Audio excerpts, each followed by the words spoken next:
Seguro. Bueno, muy buenos días. Yo escuché ahora la entrevista anterior y parecía que fuera televisión internacional, ¿no? Parecía que fuera otro país que estábamos viendo.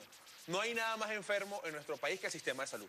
Definitivamente hay un colapso del sistema de salud por donde lo revises. Si vamos a revisar los números y las estadísticas, el dengue, hoy tenemos 22.000 casos más de dengue que el año pasado y no vemos las correcciones ni las previsiones. H1N1, no han querido decretar la epidemia, más de 2.000 casos de H1, el último fallecido el 24 de junio en el estado Carabobo. Cuando vemos la situación de nuestros hospitales, tienen 585 obras inconclusas todavía en todos los hospitales a nivel nacional. Actualmente tienen desabastecimiento en todos los hospitales, no solo en los automercados, sino ya no hay gas, agua, ya no hay cómo trabajar. Más de 8.000 pacientes en lista de esperas para ser operados en el Hospital Vargas de Caracas. Cuando vemos la radioterapia, el 80% de los equipos se encuentran paralizados. No hay cómo atender, a pesar de grandes esfuerzos que han hecho algunas personas, hay paralización total de los equipos de radioterapia.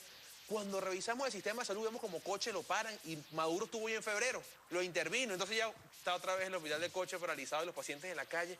Por donde lo revises, no encontramos un punto positivo para el sistema de salud. Si hablamos de políticas públicas de prevención y promoción para la salud, yo creo que alguien me diga si ha visto una campaña de prevención de VIH. Las cifras de Venezuela son una de las más altas de Latinoamérica. Se han visto unas políticas públicas de prevención y promoción para la salud sobre embarazo precoz. Somos el país de la América Latina con más embarazo precoz, de accidentes de tránsito. No hay políticas públicas, no hay un Ministerio de Salud, no hay políticas públicas de salud. Ahora, ¿cuál es el origen de todo esto y cuál es la solución en definitiva? Perfecto, mira, primero la falta de gerencia. Hemos tenido unos ministros improvisados, unos ministros que anteponen la política sobre la salud de la gente. El negocio y el robo sigue siendo un lugar común en los hospitales públicos. 585 obras inconclusas. Ahí está el Hospital Vargas de Caracas. Yo era estudiante de tercer año, me gradué, hice rural, estoy haciendo el posgrado y todavía acaban de inaugurar la emergencia del hospital. Y tienen 500 obras inconclusas.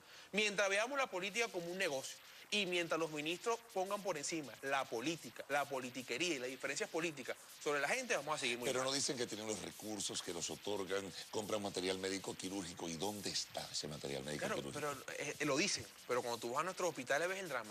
Una cosa es ver los números. Se lo roban, José Manuel. Mira, yo no me atrevería a acusar a nadie sin pruebas, pero al hospital no llega. Al Hospital Vargas de Caracas, Clínico Universitario, Hospital de Coche, Magallanes de Catia, no llegan estos recursos. ¿Qué pasa con el Barrio Adentro? Tienen 4.000 módulos cerrados. Tienen 65% de los módulos cerrados. Entonces, 65%. 65% de los módulos de atención primaria están cerrados, no están funcionando. ¿Y quién responde a los pacientes? Cuando uno lo vive en el ejercicio, Carlos, un paciente con cáncer de laringe que tiene un 95% de posibilidades de curarse, de tener una sobrevida de 5 o 10 años y que tú lo veas que te llega a los 6 meses peor, a punto de morirse porque no pudiste dar una radioterapia efectiva. Bueno, ¿quién le da la cara a los pacientes? Esa madre que lleva a su hijo a una emergencia y le dice, señora, bueno, vaya a comprar las medicinas, o no tenemos cama, no tenemos dónde atenderlo. ¿Quién le da la cara a esa paciente? Es la ministra, no, la ministra no está ahí, no le importa. Están los médicos que día a día siguen dando la cara, enfermeros, bioanalistas, camareras, todo ese equipo de salud, que es la que realmente echa adelante nuestro sistema. Y la gran contradicción es, bueno, en este país hay 64.000 camas. El sector privado tiene un promedio de 6.000, 7.000 camas y el resto son los públicos. Y el sector privado atiende 50% de la población. Pero ¿cómo tú explicas que con esa cantidad de camas tú atiendes a más de la mitad de este país?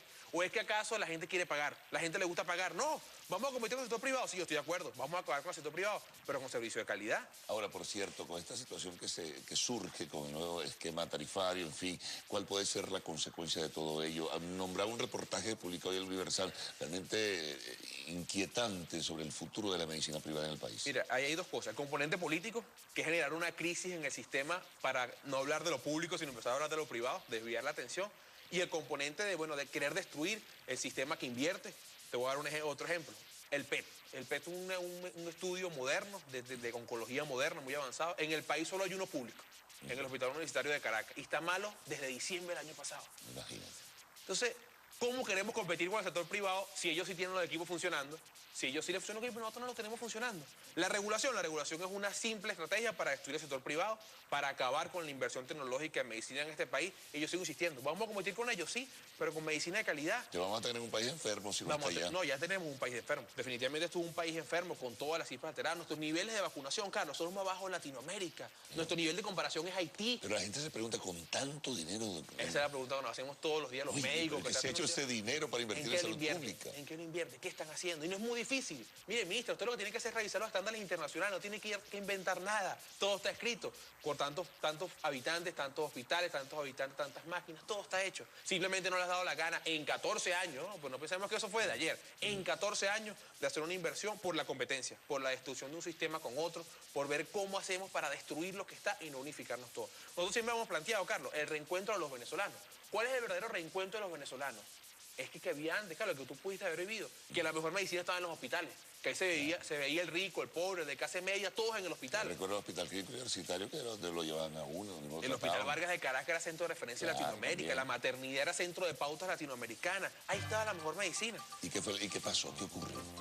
Mira, yo creo que evidentemente en los gobiernos anteriores hubo falta de inversión. Creo que este gobierno terminó de acabar con nuestro sistema de salud, el paralelismo, la destrucción, los médicos que trajeron de otras partes, terminaron de destruir lo que era un sistema bueno de salud. Salidas, en definitiva, antes de concluir. Mira, le seguimos diciendo a la ministra, deja a un lado la diferencia política, vamos a trabajar. Las sociedades médicas, los colegios de médicos, todo el equipo médico de este país quiere solucionar el problema. Y no son los pacientes, no la política, los pacientes.